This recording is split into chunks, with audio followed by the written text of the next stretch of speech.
Welcome to Two Kids, One Doctorate. I am your host, Dr. Soyla Quesada.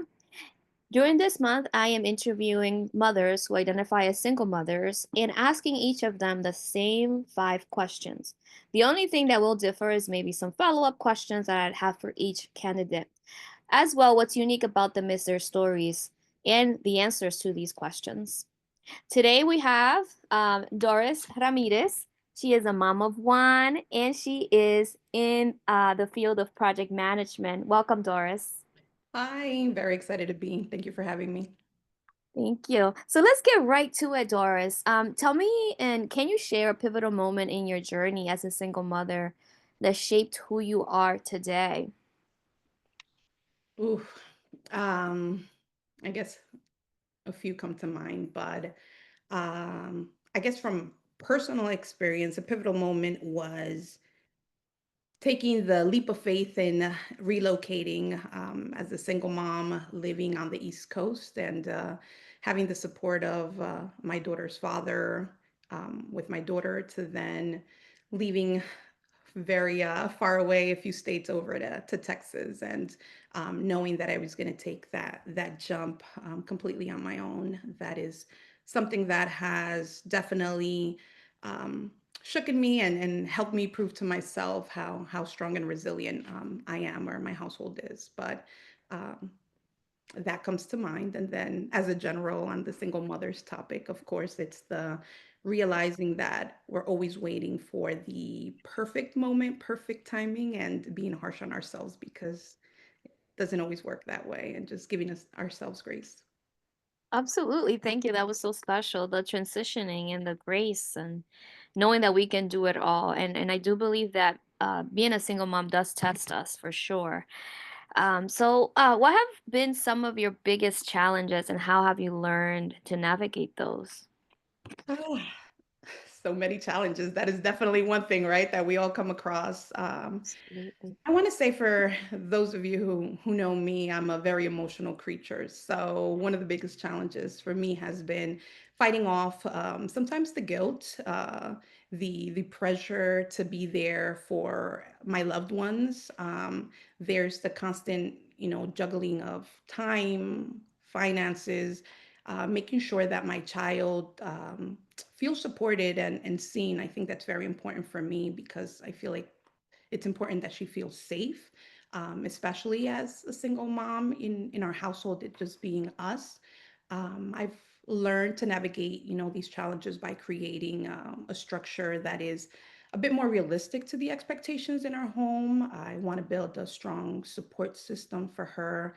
Um, Even if that just means the reality of having, my genuine tribe supporting us and allowing us to have, for me personally, just that faith and developing my ability to give myself grace. I know that I mentioned that, and it's important because sometimes I think we're our biggest critics. And knowing that every season has taught me something new, and I just need to lean into it and learn and grow alongside of my child. That's awesome. You mentioned two very key things in parenting and in doing this is, one is providing, that's right here, the provider, and also the safety net, right? Where your child feels safe and supported. And that the environment also allows for that to do both. So that was very great. Thank you. And how do you balance self care, work, and parenting? Do I? That is a question, really, do we? Right. No, that's rough. I think personally, I've gone through my own challenges and struggled with that, but I've learned that there is no perfect formula for balance, and it's more like a rhythm of the changes with every season and kind of just taking one day at a time. I've learned to prioritize that some days it might mean that the laundry is not getting done, even though that was super important when I started the day, right? Early on my priority list. But sometimes I need to remind myself that I need to rest. And other days it could mean waking up extra early just to have some quiet time before the day begins. Honestly, self care.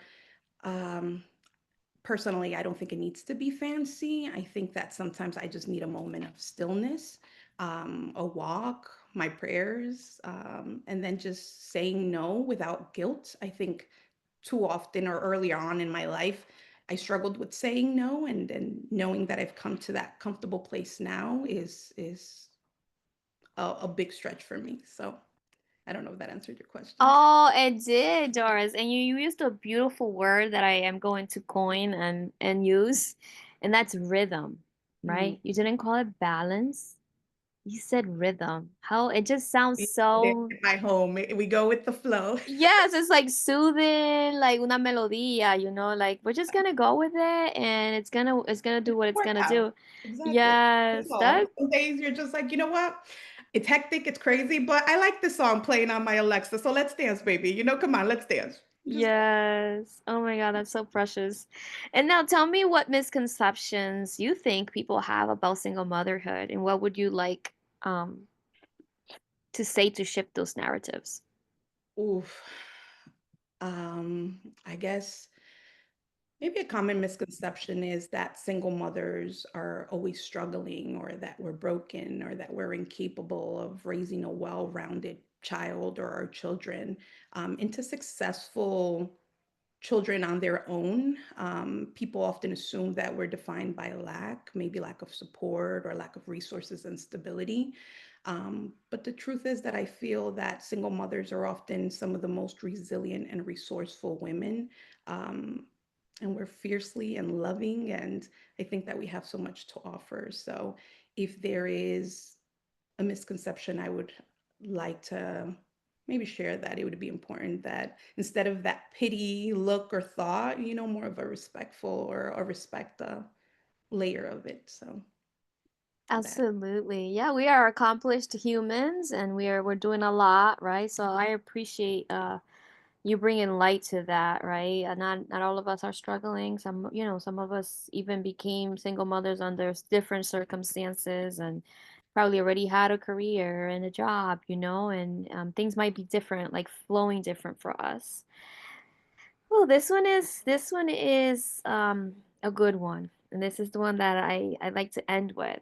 It gives me chills thinking about the word legacy, right? So, what legacy or values are you most intentional about passing on to your daughter? Ooh, so much responsibility, and so much to package beautifully with a bow and gifter, right?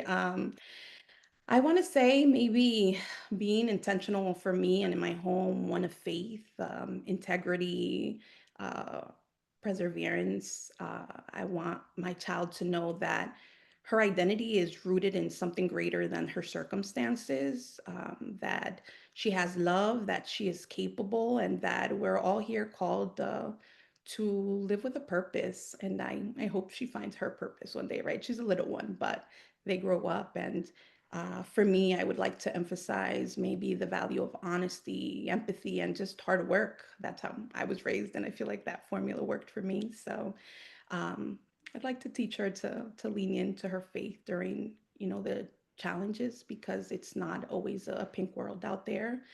Um, Also to treat others with kindness and never to let her fear dictate her potential. I've met too many people that focus on the risk and on the losses, and those fears hold them back, that if they had just taken that leap of faith, maybe their life would be different. But um I hope that she can remember that she's never alone, and that there is a lot of love in our home, and that it's genuine, and my love will always be unconditional. And in our home, the foundation to everything is love, and I hope that she can build from her inside, and for her future generations as well.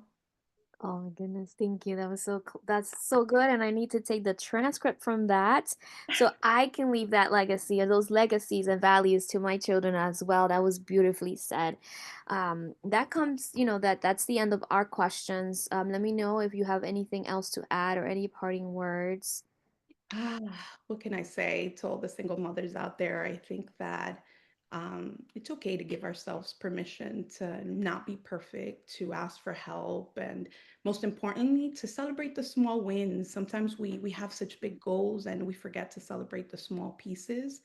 But remember, also to take care of yourself. I think that taking care of yourself is not a luxury, it's a necessity. And as a single mom, especially, I mean, for all mothers, but we need to be well fueled and we need to be able to have that ability to show up fully for our child. So don't forget to take care of yourself first. Thank you. Thank you so much. I will remember that as well for myself. And I know many other women and many other single mothers listening to this and or watching the video will also be very grateful for that, as we need to be reminded about this constantly, right? Because we may get lost in the parenting and the responsibilities.